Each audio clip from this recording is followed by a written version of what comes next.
नमस्कार विद्यार्थियों, आप सभी का आपके अपने YouTube चैनल आरपीएससी विद नवीन सैनी में स्वागत है। विद्यार्थियों, आज हम पढ़ेंगे जो अपने टीचिंग मैनेजमेंट का जो सेकंड क्लास है वो आज है। और बीच में एक दो दिन क्लास अपलोड नहीं की किसी कारणवश, आपको रेगुलर क्लास मिलेगी, ठीक है ना। लगभग 30 क्लास अपलोड करेंगे बेहतर से बेहतर तरीके से सीखने के लिए, ठीक है ना। 30 क्लास के अंतर्गत ये कंप्लीट कर दिया जाएगा। तो चलिए आज अपन समझते हैं आज किसके बारे में समझेंगे, प्रबंधन के संसाधन। तो सबसे पहले मैं आपको बता दूं, एक सेकंड विद्यार्थियों, चलिए एक सेकंड, थोड़ा सा वेट करना, कई बार हो जाता है तकनीकी कारणों से। ओके, यस यस लाडनो। एंड अच्छा, एक आया क्या, इसको डिलीट मारना पड़ेगा। एक सेकंड, पीडीएफ है वो वापस अपने को करनी पड़ेगी download, and download now, and this is our PDF लाडलो। चलिए एक सेकंड में थोड़ा सा इसका सेटिंग सही करता हूं, तब तक आप थोड़ा धैर्य बनाकर रखना, धैर्य का परिचय देना विद्यार्थियों। चलिए मैं इसको स्क्रीन सेट कर देता हूं इसकी, ये लो। चलिए विद्यार्थियों, ये लो।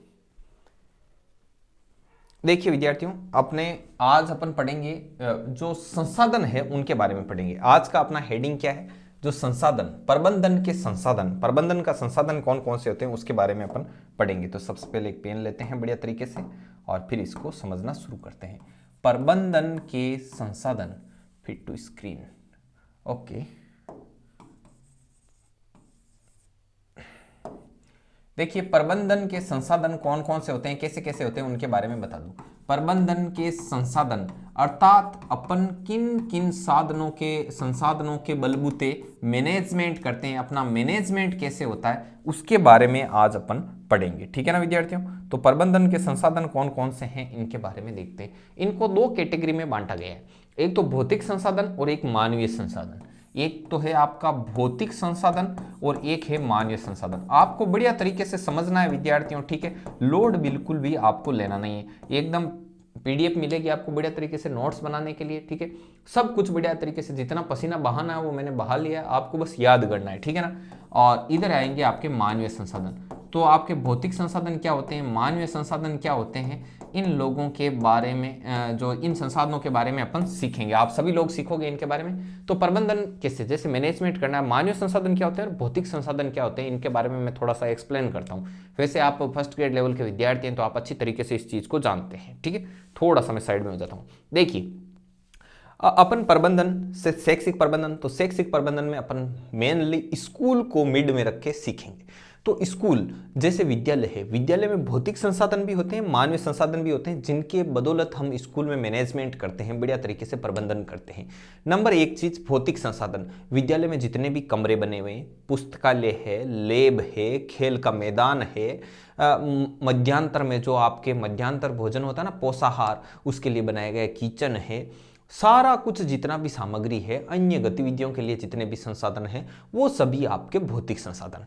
अब मानवीय संसाधन में क्या आएंगे, मानवीय संसाधन में आएंगे मानव, जितने भी प्रधानाचार्य है, शिक्षक है, लिपिक है, लैब असिस्टेंट है, चपरासी से लेकर सब कुछ, बच्चे, यहां तक कि बच्चे और उनके अभिभावक तक को शामिल किया गया है। ये सब क्या है, मानवीय संसाधन कहलाते हैं। तो आई होप आप समझ गए होंगे भौतिक संसाधन और मानवीय संसाधनों के बारे में। तो नंबर एक चीज अपन भौतिक संसाधन के बारे में सबसे पहले बात करेंगे।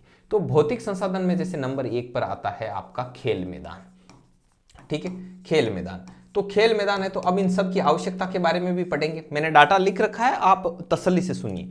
तो अपन खेल मैदान है, तो खेल मैदान आपको पता है कि बालक का जो सर्वाधिक सामाजिकरण होता है वो खेल मैदान पर होता है। खेल मैदान पर बच्चा अनुशासन की भावना, सामाजिकता के गुण, आपस में मैत्री भाव, सहयोग, सद्भावना आदि चीजें खेल के माध्यम से विद्यार्थी सीखता है, और खेल के लिए खेल मैदान का होना विद्यालय में बहुत ही ज्यादा आवश्यक है। नंबर दो, विद्यालय परिसर, पूरा ओवरऑल देखें, विद्यालय परिसर भौतिक संसाधन में आएगा। विद्यालय परिसर ऐसा होना चाहिए जो कि देखो, विद्यालय ऐसी जगह बना होना चाहिए जहां हवा, प्रकाश आदि की उत्तम व्यवस्था हो, ठीक है ना, जल की भी व्यवस्था हो। कमरे भी इसी प्रकार से बने हुए होने चाहिए कि सभी कमरे हवादार, रोशनी वाले और एकदम परफेक्ट कमरे हों। जैसे आपने मॉडल स्कूल के देखे होंगे, तो मॉडल स्कूल अपने आप में एक उत्कृष्ट नमूना है एक अच्छे आदर्श विद्यालय का, ठीक है ना। तो वैसे होने चाहिए, ऐसा विद्यालय परिसर होना चाहिए। परिसर साफ सुथरा होना चाहिए। परिसर की जो साफ सफाई है वो बच्चे की मनोभावना को प्रभावित करती है। इसके अलावा आपके नंबर 3 पर आप प्रयोगशाला ले सकते हो। विद्यालय में प्रयोगशाला होना आवश्यक है। क्यों? क्योंकि विद्यार्थी अपने जो ज्ञानात्मक पक्ष से जो थ्योरेटिकल पार्ट है उसका क्रियात्मक रूप प्रयोगशाला में जाकर देखता है और प्रयोग के माध्यम से विद्यार्थी को स्थायी ज्ञान की प्राप्ति होती है। वैसी छोटी छोटी चीजें मैंने सारी ऐड कर रखी है, तो चलिए अपन एक एक को देखना शुरू करते हैं। ठीक है विद्यार्थियों, आपको बोरिंग भी नहीं लगेगा और एकदम बढ़िया मैंने कलरफुल बनाया है ताकि आपको अट्रैक्टिव लगे। विद्यार्थियों इसमें मेहनत लगती है, नो डाउट। आप ये मान लो इसको स्क्रीन पर सबसे पहले लिखना अलग अलग कलर में, पहले अलग अलग बुक से लेकर के डाटा कलेक्ट करना, रजिस्टर में लिखना, रजिस्टर में लिखने के बाद इसको पीपीटी बनाते हैं वहां पर लिखना, और उसके बाद में आपको समझाना, समझाने से पहले एक बार और रीड करना। तो इन सब कार्यों में मेहनत लगती है, तो आप इसको थोड़ा शेयर कीजिए और ये आपके काम आ जाए तो भी मेरे लिए बहुत ही मतलब खुशी का विषय है कि मेरी मेहनत है वो ऐसे ही नहीं गई, वेस्ट नहीं गई, किसी के काम आ गई। ठीक है विद्यार्थियों, तो चलिए मैंने जितना भी बटोरा है वो सारा इसमें सारांश के रूप में लिखने का मैंने प्रयास किया विद्यार्थियों।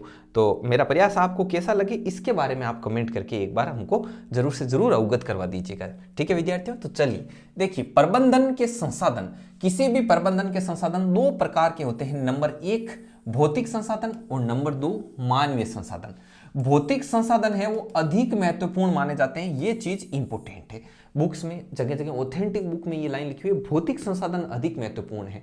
जबकि नॉर्मली अपन एग्जाम में बैठ के सोचते हैं कि यार भौतिक संसाधन ये तो कहीं पर भी मिल जाएंगे, अपन भौतिक संसाधनों को कमतर आंकते हैं क्योंकि अपन खुद वाला माइंड लगाते हैं ना, तो ऐसे लगता है यार मानवीय संसाधन शिक्षक है, गुरु है, सबसे ऊपर है। लेकिन मैनेजमेंट में माना गया है भौतिक संसाधन अधिक महत्वपूर्ण माने जाते हैं। दिमाग में स्पेशली हाईलाइट करके सेव रखना। विद्यालय प्रबंधन के सबसे पहले भौतिक संसाधनों के बारे में पढ़ा जाएगा। तो भौतिक संसाधन क्या क्या होते हैं? विद्यालय भवन, अपना पुस्तकालय, खेल के मैदान, सहायक शिक्षण सामग्री, मतलब सहायक शिक्षण सामग्री में आपका चौक हो गया, डस्टर हो गया, मानचित्र हो गया, ग्लोब हो गया, जितनी भी छोटी छोटी चीजें हैं वो सारी की सारी किसमें आएगी? सहायक शिक्षण सामग्री। इसके अलावा अभिलेख, अभिलेख बोला जाता है लाडलो किसी भी चीज का डाटा स्टोर रखा जाता है। जैसे अभिलेख संधारण बोलते हैं, एक बच्चे ने किस टेस्ट में कितने अंक अर्जित किए, गेम में प्रदर्शन कैसा, वो सारा डाटा रिकॉर्ड करके बड़ी बड़ी पोटलियां बना के रखते हैं, अभिलेख संधारण बोलते हैं उसको। समय सारणी, समय सारणी को भी इन्होंने भौतिक संसाधन के अंतर्गत रखा है। टाइम मैनेजमेंट, समय के लिए एक सारणी बनी हुई होती है, कालांश के लिए एक सारणी होती है कि भाई टाइमिंग पीरियड कौन कौन सा होगा, कल्चर एक्टिविटी के लिए जो जितना भी समय का डिवाइडेशन होता है वो भी भौतिक संसाधन के अंतर्गत रखा गया है। आपको ऐसे लगेगा कि सर समय सारणी तो एक अमूर्त चीज है, तो अमूर्त है तो आप इसको मानवीय में तो डाल नहीं सकते, ये भौतिक संसाधन में आता है। तो देखो इनको तो ऊपरी ऊपरी तौर पर लगता है कि हाँ यार ये चीज तो आपके भौतिक संसाधन में, लेकिन इस पर थोड़ा सा संशय रहता है, तो इस पर आपको क्या करना है? जोर देना है, ध्यान रखना है। ठीक है विद्यार्थियों, आगे बढ़ते हैं। नंबर 1, अब एक एक भौतिक संसाधन को समझेंगे। विद्यालय भवन, ठीक है, किसी भी विद्यालय प्रबंधन में भवन सबसे महत्वपूर्ण भौतिक संसाधन होता है। ये ऐसे स्थान पर बना होना चाहिए जहां पर उचित प्रकाश, वायु, जल की व्यवस्था के साथ ही शांतिपूर्ण वातावरण हो। इतनी अच्छी जगह पर वातावरण में बना होना चाहिए। अब इंपॉर्टेंट है कि विद्यालय भवन का आकार किस किस प्रकार का हो सकता है और कौन सा अच्छा है। तो इसको पहले थोड़ा सा ऊपर करते हैं अपन। ठीक है विद्यार्थियों, विद्यालय भवन का आकार, तो देखो इसको मैं याद रखने की ट्रिक भी बताऊंगा कि आप इसको किस प्रकार से याद रख सकते हो। ठीक है विद्यार्थियों, तो इसको याद रखने की अभी आपको ट्रिक बता दी जाएगी। ओके, एक सेकंड रुकना, इसको ऐसे नहीं, इसको पाम से हटाना पड़ेगा। चलिए इसको अभी पाम से हटा देते हैं, कोई बात नहीं। आप थोड़ा सा देखो विद्यार्थियों, बीच में आपको ये सुविधा होती है तो उसके लिए मैं माफी चाहूंगा। ठीक है, चलिए अब देखो विद्यालय भवन के आकार को मैंने ये याद करने की ट्रिक भी बताऊंगा। विद्यालय भवन का आकार निम्न प्रकार का हो सकता है। कैसा कैसा? I, L, U and E। तो देखिए विद्यार्थियों, इसको याद रखने की ट्रिक बताता हूं। यह कहता है कि विद्यालय भवन एक I के आकार में हो सकता है, ऐसा बना लो, I के आकार का बना लो, L के आकार का बना लो, U के आकार का बना लो और E के आकार का। तो इसलिए मैं पहले इसको याद करने की ट्रिक बताता हूं। I love you, ठीक है, आई लव यू, मैं आपसे प्यार करता हूं। क्यों? क्योंकि आप एक्सीलेंट हो, आप सर्वश्रेष्ठ हो। तो मतलब ई के आकार का जो विद्यालय होता है वो सर्वश्रेष्ठ होता है। फिर उससे पूछा गया तो सामने वाली बोली वापस कि अच्छा आई लव यू क्योंकि मैं एक्सीलेंट हूं, आप कैसे हो? तो आपने बोला आई, मैं तो सामान्य हूं, मुझ में कोई खास बात नहीं, तुझ में खास बात है। आप क्या हो? मैं सामान्य हूं और मैं आपसे इसलिए प्यार करता हूं, आई लव यू इसलिए क्योंकि आप क्या हो? आप सर्वश्रेष्ठ हो। याद हो गया? अब देखो, तो उसने कहा वापस कि देखो कि मुझे सर्वश्रेष्ठ तो नहीं कह सकते, लेकिन मैं श्रेष्ठ जरूर हूं। भाई अगली भी अपने आप को कम क्यों माने, लड़कियों का ईगो हर्ट हो जाता है। तो उसने कहा चलो यू श्रेष्ठ, यू श्रेष्ठ और ई सर्वश्रेष्ठ, आई सामान्य। बोले बाकी लोग, बाकी लोग, लोग बोले तो LOG लोग, बाकी लोग क्यों? बाकी लोग भी अच्छे हैं, अपन दोनों को परेशान नहीं कर रहे, तो बाकी सब लोग अच्छे। चलो भाई अब याद रह जाएगा ILUE और किस किस आकार के विद्यालय कैसे कैसे होते हैं। तो ई आकार के विद्यालय को सर्वश्रेष्ठ माना गया है। ये बहुत ही ज्यादा डाटा इंपोर्टेंट है। ठीक है लाडलो, अब आगे की यात्रा को अपन प्रारंभ करते हैं। ठीक है, आगे बढ़ते हैं। अगला है कि विद्यालय भवन की स्वच्छता बालकों को प्रभावित करती है। बिल्कुल करती है, विद्यालय भवन अच्छा साफ सुथरा होना चाहिए। नेक्स्ट नंबर 2 है पुस्तकालय। पुस्तकालय भी आपका भौतिक संसाधन है और किसी भी विद्यालय में, किसी भी विद्यालय में, किसी भी विद्यालय में, एक सेकंड, किसी भी विद्यालय में पुस्तकालय एक अनिवार्य भौतिक संसाधन है जहां आवश्यकता एवं स्तर के अनुसार पुस्तकें संधारित रहती है जिनसे ज्ञान प्राप्त कर एक शिक्षक बालकों तक पहुंचाता है। इसलिए इसे ज्ञान मार्ग का सबसे महत्वपूर्ण संसाधन कहते हैं। ज्ञान मार्ग का सबसे महत्वपूर्ण संसाधन पुस्तकालय, और पुस्तकालय है वो विद्यालय का हृदय कहलाता है। ये चीज ज्यादा इंपॉर्टेंट है। आपसे पूछा जाएगा कि विद्यालय का हृदय किसे कहते हैं, तो विद्यालय का हृदय है वो पुस्तकालय को कहा जाता है। किसको कहा जाता है? पुस्तकालय को। तो ये चीज बहुत ही ज्यादा इंपॉर्टेंट है। उसके बाद में आता है आपका खेल का मैदान। तो खेल का मैदान अभी पढ़ेंगे, इसको थोड़ा ऊपर करते हैं। और ये आया आपका खेल का मैदान। ठीक है विद्यार्थियों, तो अब अपन अध्ययन करेंगे खेल के मैदान के बारे में। एक सेकेंड रुकिए। ओके, अब करते हैं खेल मैदान। खेल मैदान के बारे में क्या क्या चीजें, देखो मैं बता देता हूं। खेल मैदान पर बच्चा क्या होता है कि खेल खेल में उसमें सहयोग की, मित्रता की आदि ऐसी कई भावनाओं का क्या होता है? विकास होता है। ठीक है ना? तो खेल मैदान, तो देखिए खेल मैदान एवं खेल मैदान, देखो खेल और खेल मैदान, खेल एवं खेल मैदान बालक के शारीरिक, मानसिक, सामाजिक विकास के दृष्टिकोण से महत्वपूर्ण स्थान या संसाधन है। इसलिए विद्यालय भवन के साथ ये अनिवार्य रूप में से होना चाहिए। और किसी भी बालक का समाजीकरण है वो खेल मैदान में सबसे अधिक होता है। ये लाइन वेरी वेरी इंपॉर्टेंट है, very very very important. Psychology में भी पूछी जाती है कि एक बालक का सर्वाधिक सामाजिकरण कहाँ होता है, तो एक बालक का सर्वाधिक सामाजिकरण होता है वो खेल मैदान पर होता है। और वो ऑप्शन में देते हैं समाज, और अपने को लगता है कि यार समाज में तो सामाजिकरण सबसे ज्यादा होता है। बिल्कुल राइट है, तो सी ठोको, इसमें समाज ठोको। समाज नहीं ठोकना है, वहां पर खेल मैदान ठोकना है। अब देखो खेल मैदान आकर्षक और व्यवस्थित होना चाहिए। बिल्कुल नॉर्मल सी बात है, कोई दिक्कत नहीं। नेक्स्ट पॉइंट, अब इससे आगे बढ़ते हैं। अगला है आपका समय सारणी। क्योंकि समय सारणी को भी किसमें डाला जाता है? समय सारणी को भी आपके भौतिक संसाधन के रूप में देखा जाता है। ठीक है, तो इसको भी अपन एक बार रीड करते हैं बढ़िया तरीके से। ठीक है ना? और इसमें भी परिभाषाओं को रटने की मैं आपको ट्रिक बताऊंगा कि इसको रटते कैसे हैं, याद कैसे रखने। डाटा है लाट लो, लोग बोलते हैं कि इसको समझ लो, उसको समझ लो। हाँ ठीक है, समझना काफी हद तक चीजों को समझा जाता है। जैसे आपने बारी बारी समझ लिया, भौतिक संसाधन ये, मानवीय संसाधन ये, और भौतिक संसाधन जैसे जो चीजें हैं विद्यालय में दिखाई दे रही है, जो हार्ड रूप में है, जो मूर्त है, तो उनको अपन इसमें मान लेते हैं, चलो मोटे तौर पर। हालांकि समय सारणी अमूर्त होते हुए भी इसमें आएगी, तो ऐसा करके ये अपन समझते हैं। लेकिन परिभाषाएं रट्टा मारना है, मतलब रट्टा मारना है। अब रट्टा भी तरीके से मारा जाए तो बहुत बढ़िया रहता है। जैसे समय सारणी, समय सारणी है, इसके बारे में देखते हैं कि किसी भी विद्यालय की दैनिक गतिविधियों के सफलतम संचालन के लिए एक समय सारणी का निर्माण किया जाता है, जिसमें कक्षाओं, विषयों, कालांशों, प्रार्थना सभा, मध्यांतर, मध्यांतर मतलब पोषाहार के लिए जो दोपहर की छुट्टी होती है खाना खाने के लिए, वो पाठ्य सेवा में जो क्रियाएं होती है आदि का उचित रूप से ध्यान रखा जाता है। तो समय सारणी, अरे समय का तो खेल है, जो काम समय पर किया जाता है उसी की तो वैल्यू है। तो समय सारणी है वो प्रबंधन में महत्वपूर्ण भूमिका अदा करती है। कब कौन सा क्लास लगेगा, नहीं लगेगा, प्रार्थना कब होगी, अन्य एक्टिविटी कब की जाएगी, इन सब का मैनेजमेंट में बहुत बड़ा रोल है। पिट्समैन और स्पेंसर ने दो बात कही, एक तो पिट्समैन और एक स्पेंसर। ठीक है, पिट्समैन ने कहा कि एक सर्वश्रेष्ठ समय सारणी श्रेष्ठ मस्तिष्क की उपज है। एक सर्वश्रेष्ठ समय सारणी श्रेष्ठ मस्तिष्क की उपज है, मतलब एक बढ़िया श्रेष्ठ मस्तिष्क होगा वो एक सर्वश्रेष्ठ समय सारणी तैयार करेगा। तो देखो एक मैं आपको चीज बताता हूं, पिट्स से आप कैसे याद रखोगे, बीट्समैन। तो बीट्समैन कौन होता है सर? तो बीट्समैन होता है जिसके पास बिटकॉइन है। बिटकॉइन जानते हो, एक डिजिटल करेंसी है, बहुत महंगी, एक एक बिटकॉइन 35-35 लाख की होती है, इसे बोलते हैं बिट्सकॉइन। तो आप ऐसे ध्यान रखना, जिस व्यक्ति के पास बिट्सकॉइन है वो कौन है, बिट्स है।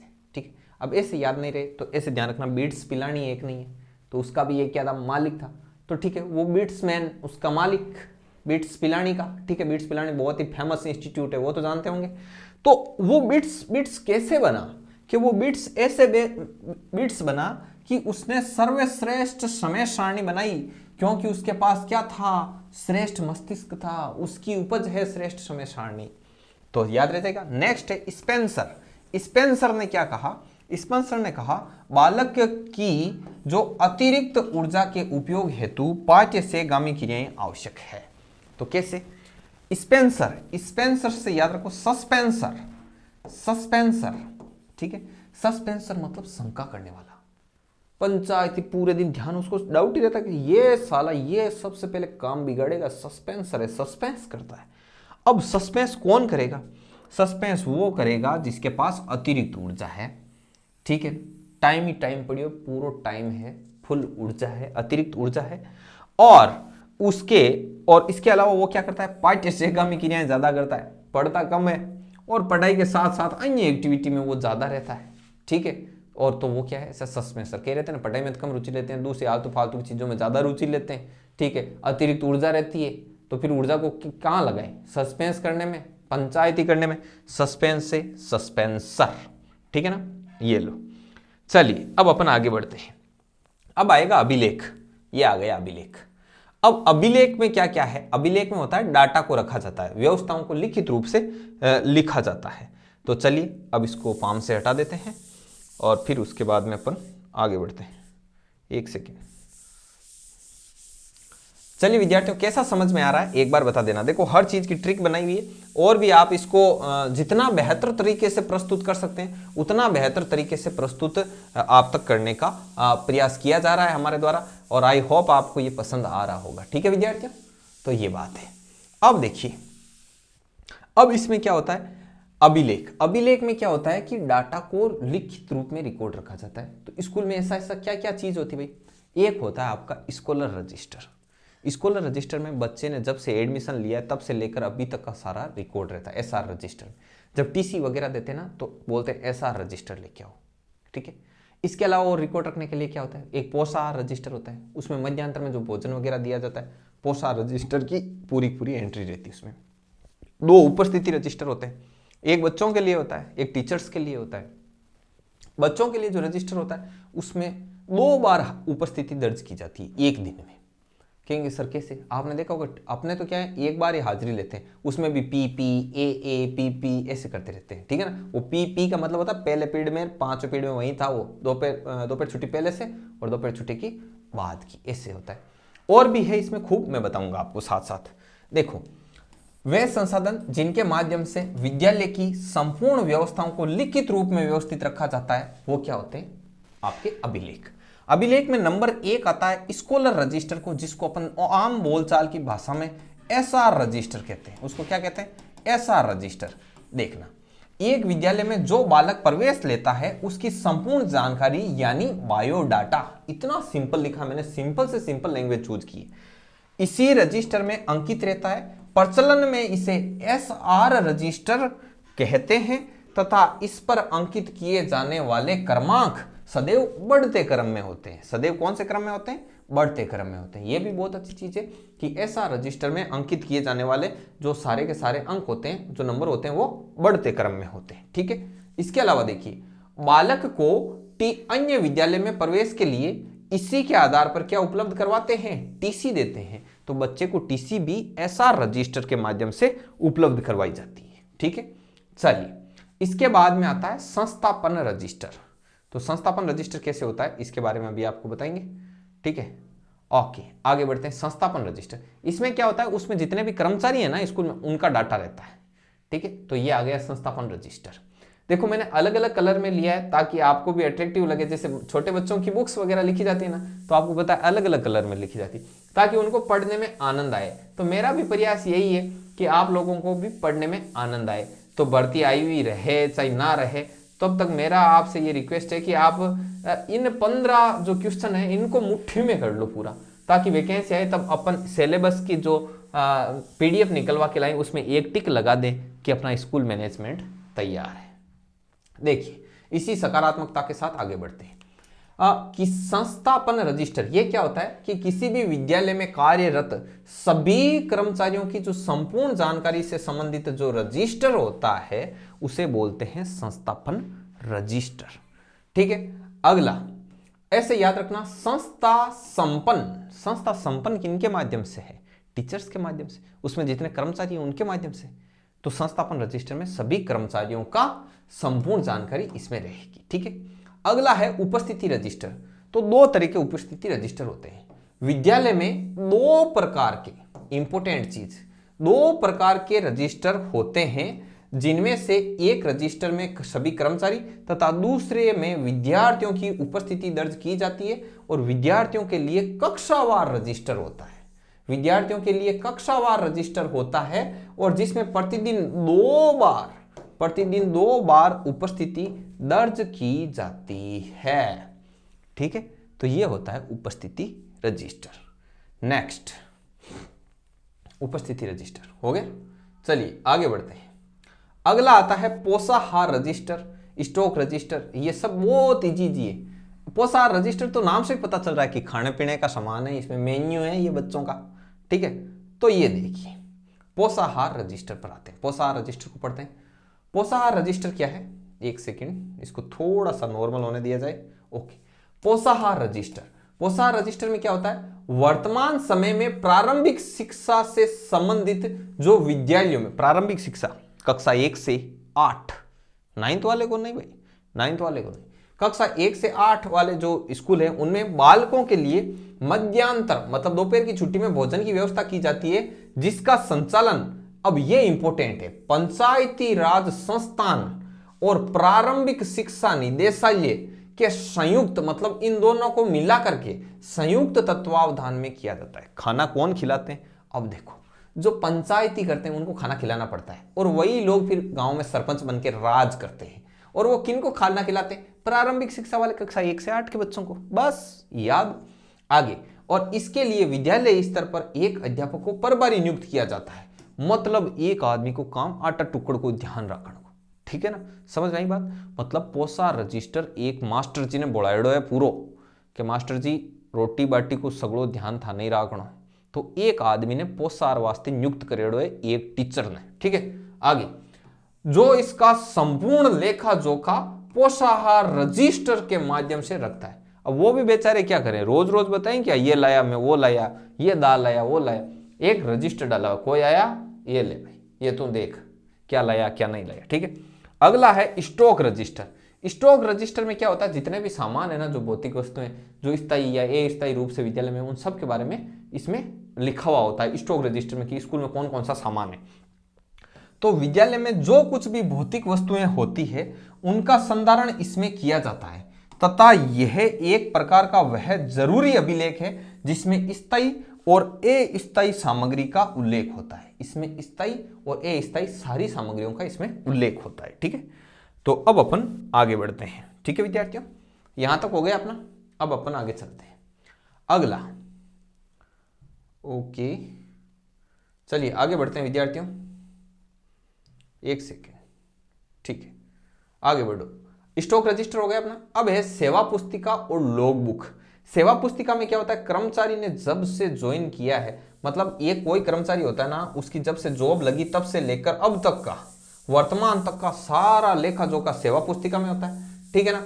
और लॉग बुक क्या होती है, लॉग बुक में विद्यालय की जब से स्थापना हुई है, ठीक है, वहां से लेकर अभी तक विद्यालय में क्या खोया क्या पाया, सारा कुछ उस लॉग बुक में लिखा हुआ होगा। चलिए अब इसको पढ़ते हैं। सेवा पुस्तिका, सेवा पुस्तिका नाम से स्पष्ट है कि आपकी गवर्नमेंट सेवा के दौरान सारा रिकॉर्ड। तो देखो, एक कर्मचारी सेवा पुस्तिका, कर्मचारी से संबंधित यह अभिलेख महत्वपूर्ण होता है जो एक कर्मचारी की सेवा के संपूर्ण काल में, उसने कितनी सेवा, जब से सर्विस लगी, संपूर्ण काल में सतत जो भी डाटा है उसकी सर्विस से रिलेटेड, वो सारा सर्विस रिकॉर्ड, ठीक है ना। तो ये सेवा पुस्तिका है, सर्विस बुक है, ठीक है। इसमें जब से जॉब लगी तब से लेकर अभी तक का कर्मोन्नति का सारा अटरम शटरम मास्टर से रिलेटेड सब, कब तेरी जॉब लगी, कब क्या क्या किया, सब। अगला log book, log book, log book क्या होगा, जिनको लोगों को चाहिए दिखाने के लिए, स्कूल कब स्थापित हुई, अभी तक क्या क्या हुआ है, लॉग बुक, लोगों को दिखाने के लिए बुक। तो देखो, किसी भी विद्यालय की स्थापना से लेकर वर्तमान तक की जानकारी तथा कर्मोन्नति की, कब पहली से 8वीं तक बनी, कब 8वीं से 10वीं कर दिया, कब 11वीं से 12वीं कर दिया, की सूचनाएं लिखी जाती है। अर्थात ये एक प्रकार से इतिहास ग्रंथ है, पूरा का पूरा विद्यालय का इतिहास जब से स्थापना हुई तब से लेकर अब तक, उसको बोलते हैं आपके लॉग बुक। चलिए अब अपन आगे बढ़ते हैं। नेक्स्ट, ये कंप्लीट हो गया ये पेज अपना, ओके, एक सेकेंड, चलिए ये अपना कंप्लीट है, ठीक है। नेक्स्ट अगला है आपके, एक है सूचना संधारण रजिस्टर और एक है सहायक शिक्षण सामग्री वाला। तो ये तो बहुत ही नॉर्मल है।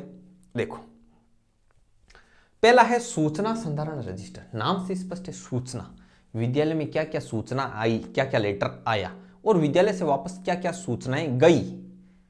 तो सूचनाओं का आना और सूचनाओं का जाना वो एक जगह संधारित करके रखा जाता है, उसे कहते हैं सूचना संधारण रजिस्टर, ठीक है। और एक है सहायक शिक्षण सामग्री वाला रजिस्टर, विद्यालय में क्या क्या सहायक शिक्षण सामग्री उपलब्ध है उसका भी एक रजिस्टर होता है। देखो, देखिए, सूचना संधारण रजिस्टर, विद्यालय में जो भी सूचनाएं आती है या जाती है उनसे संबंधित रजिस्टर, जो आवक व जावक सूचना रजिस्टर कहलाता है। इस सूचना संधारण रजिस्टर को आवक जावक रजिस्टर भी कहते हैं, आवक जावक सूचना रजिस्टर।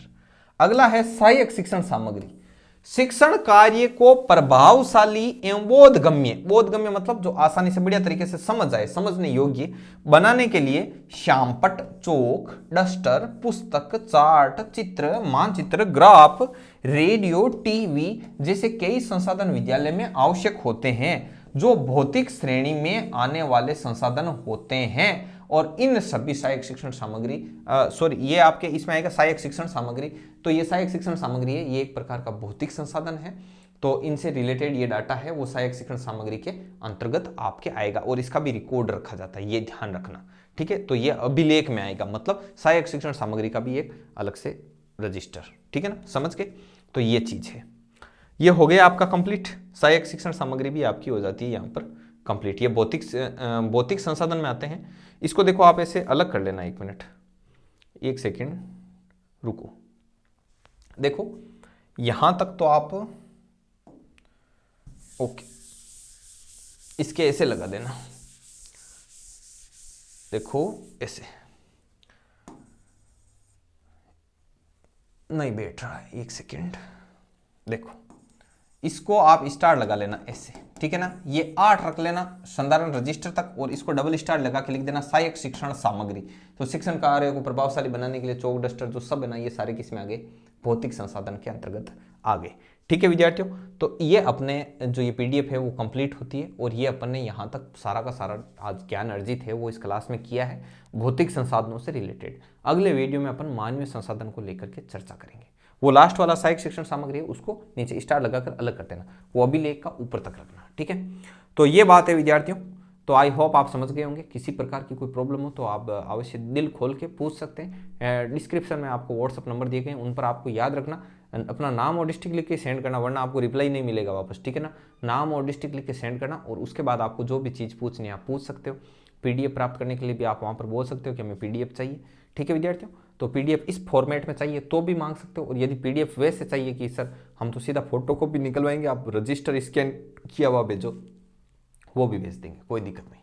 ठीक है विद्यार्थियों, तो मिलते हैं नेक्स्ट वीडियो में, तब तक के लिए जय हिंद, जय भारत।